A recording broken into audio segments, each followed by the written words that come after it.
Ето го и парченцето. Вкуса е между баница и между питка.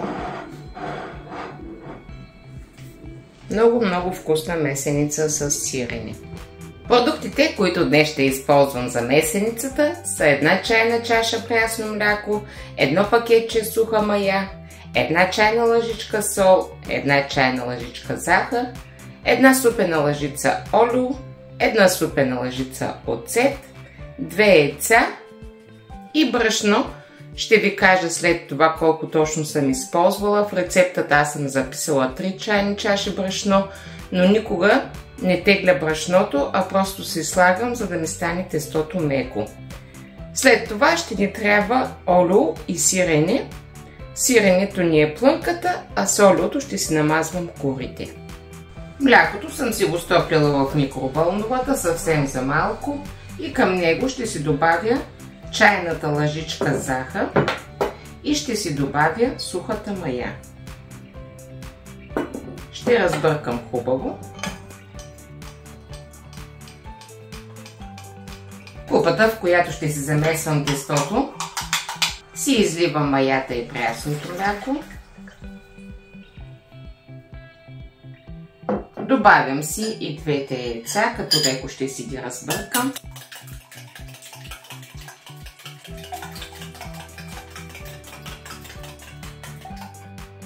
Добавям си супената лъжица олио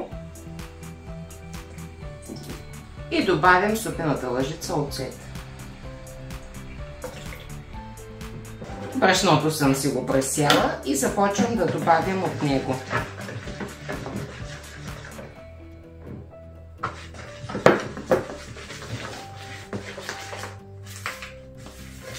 Сега си добавям и чайната лъжичка със сол.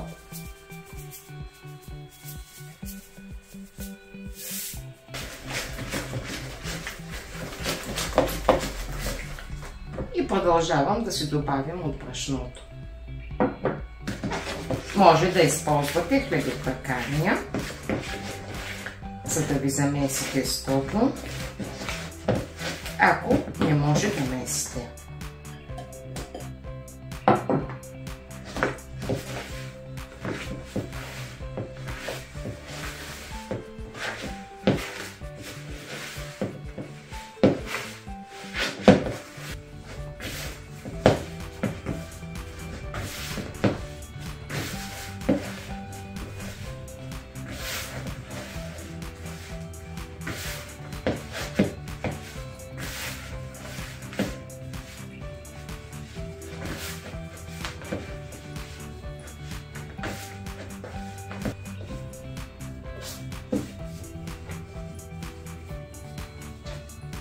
Тестото не трябва да втасва, трябва само да го умесите.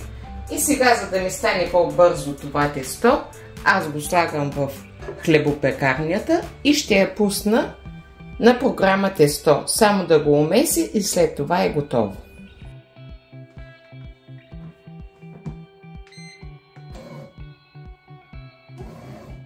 След като хлебопекарнята ми умеси тестото, вижте колко гладко, хубаво и меко тесто се получава.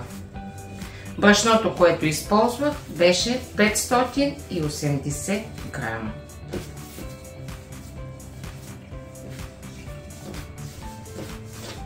Сега ще си разделя тестото на 5 равни топки.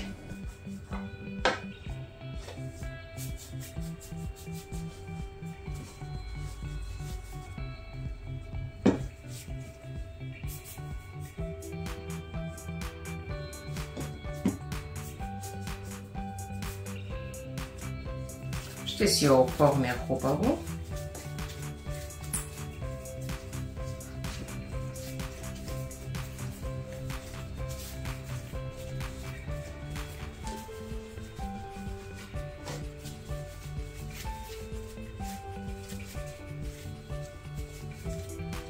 Всяка топка трябва да си я разточа много тънко.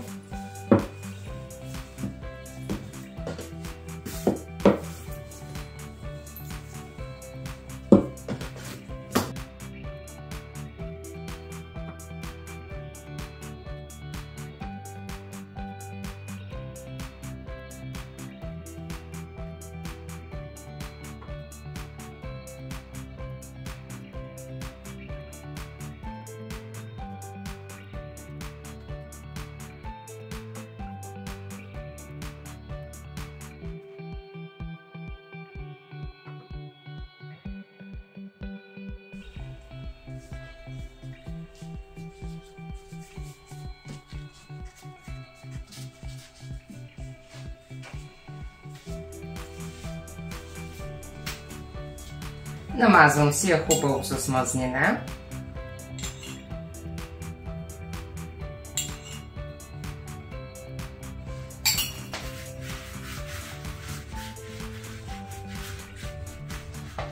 И си поръсвам с сирене.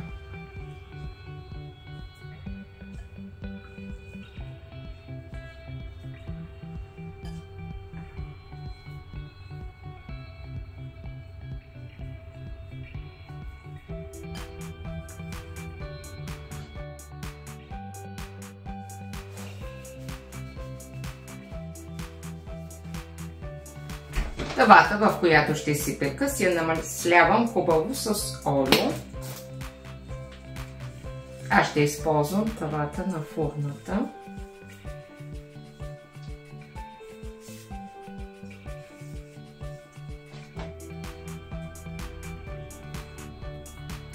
Вземам си рулото и си го усуквам. Ето по този начин, след което си навивам.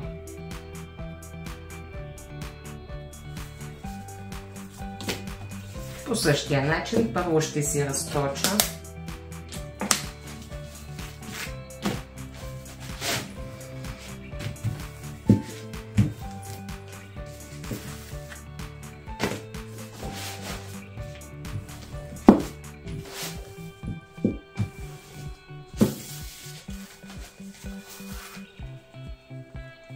и след това започвам да си раздърпвам да стане по-тънка пичицата.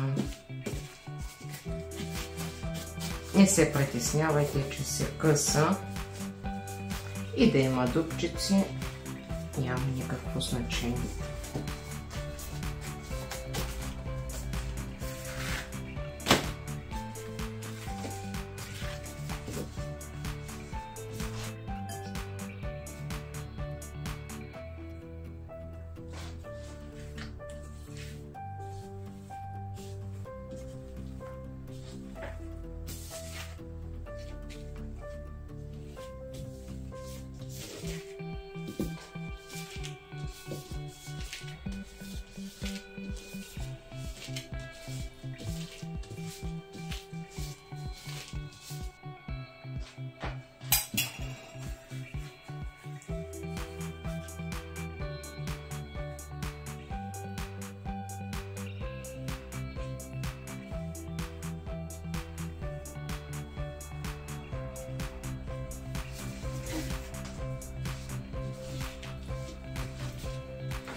Усупквам го и го издължавам, за да може да е равно навсякъде.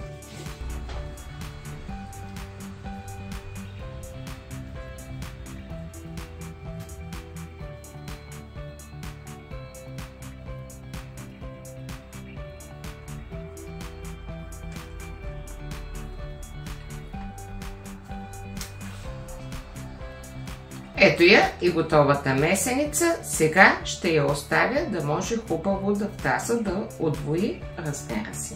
След като месеницата ми втаса, вижте колко голяма се получи, удвои размера си. Сега ще си я намажа с един жълтък и съвсем малко прясно мляко. Разбърквам си тази смес.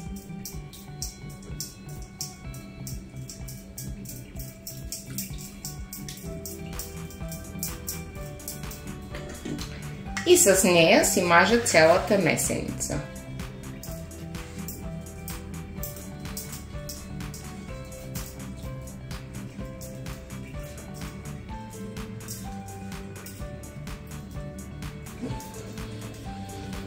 Слагам я във фурната на 170 градуса с вентилатор, като ще се пече около 40-45 минути.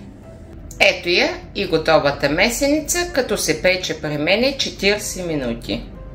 Вижте колко голяма се получава след това, като се изпече. Аромата е уникален. Уха е страхотно. Ако рецептите ви харесват, може да се абонирате за канала от кръгчетото горе, а тук може да гледате предишни мои рецепти. Благодаря ви, чао и до нови срещи!